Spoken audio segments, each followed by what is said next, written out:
Before we begin, let me ask you something. What if the most terrifying ghost stories were never invented? What if they were simply forgotten? Imagine a place where time didn't move forward. It just stopped. Hospitals where the last heartbeat echoed through empty hallways. Towns where laughter vanished overnight, leaving only dust and regret. Homes where promises were broken and no one ever came back to make things right.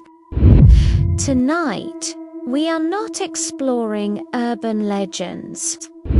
We are uncovering documented histories, verified accounts, and personal testimonies tied to places the world abandoned, but never truly left behind. Welcome to Mr. Whisper's Official. If you're drawn to the quiet horror of forgotten history, whispered truths, and the echoes people leave behind, subscribe now and step with us into the dark. Abandoned places disturb us for a reason deeper than fear. They represent interruption, a hospital that never discharged its final patient, a town that never celebrated its last sunrise, a house where the final argument was never resolved. These structures were not built to be empty. They were built for living, breathing people, and something went wrong. When historians examine abandoned locations, they often focus on economics, disasters, or politics. But what gets lost in official records is the human residue, the emotional weight left behind when lives end suddenly or stories are never finished. Psychologists refer to this phenomenon as environmental memory. The idea that spaces, through repetition and trauma, become emotionally charged for future visitors. This doesn't require belief in ghosts only, an understanding of human perception, grief, and memory. In abandoned places, silence becomes oppressive. Every creak sounds intentional. Every shadow feels occupied. Tonight, we explore 3 locations where history didn't fade, it lingered. Not as myth, but as testimony. Willow Creek Psychiatric Hospital opened in 1907 during an era when mental illness was misunderstood and often feared.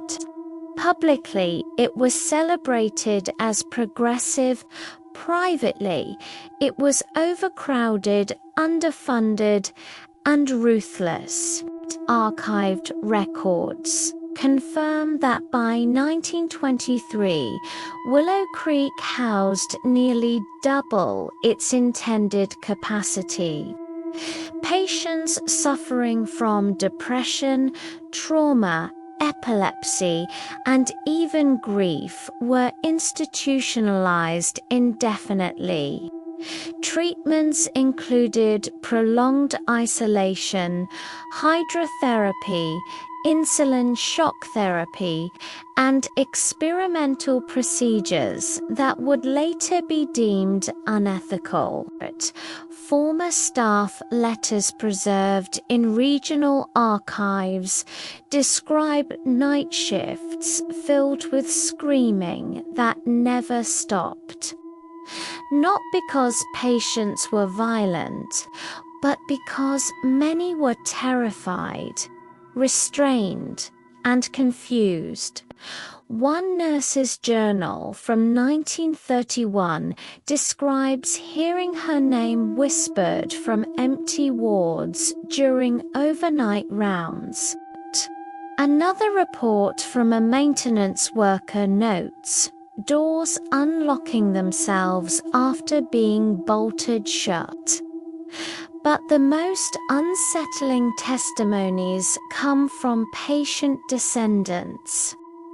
Families visiting in the 1940s reported loved ones begging them not to leave, claiming the building remembered them and wouldn't let them rest. Willow Creek closed in 1968 following a federal investigation into patient neglect. Records show at least 46 unmarked graves on the surrounding property. Today, explorers report cold spots, distant crying, and the overwhelming sensation of being watched not aggressively, but desperately, as if something there still wants to be acknowledged. Redemption Gulch was never meant to last. Founded in 1894 after silver was discovered in the surrounding hills, the town exploded overnight. Newspapers from the era describe packed saloons, schools filled with children, and streets glowing with lanterns well past midnight. Then, in 1908, disaster struck. A mine collapse confirmed by archived geological reports, but at least 37 workers. Many bodies were never recovered. Within 2 years, the silver vein dried up. Families fled. Businesses closed. Trains stopped coming. By 1915, Redemption Gulch was abandoned. Local folklore claims the town never accepted its death. Early travelers reported hearing footsteps on wooden sidewalks long after no one lived there. In the 1930s, a surveyor documented seeing lantern lights moving between buildings at dusk. Modern drone footage shows something even stranger: doors and windows left open, as if people simply walked away and never returned. Psychologists explain this phenomenon as cognitive imprinting. Our minds reconstruct life where we know it once existed. But even skeptics admit something about Redemption Gulch feels unresolved. The town didn't fade away. It was cut off. Blackwood Manor was built in 1882 by industrialist Henry Blackwood, a man whose wealth masked deep personal fractures. Historical land deeds confirm the manor passed through generations, but never peacefully. Family letters reveal betrayal, inheritance disputes, and a mysterious disappearance in 1919 involving Blackwood's youngest daughter, Eleanor. No body was found. No arrest was made. The family sealed off the east wing of the house shortly afterward. Architectural records show no renovations were ever completed in that section again. Visitors report that the air changes when entering the east wing, not colder, heavier. Historical societies confirm multiple witnesses across decades describing a woman standing at the top of the staircase, always silent, always watching. Blackwood Manor isn't known for violence. It's known for waiting. So why do these places haunt us? Because they remind us of something deeply uncomfortable.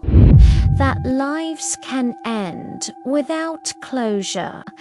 That history forgets faster than we're ready for. That places remember even when people don't. Abandoned locations aren't frightening because of ghosts. They're frightening because of us.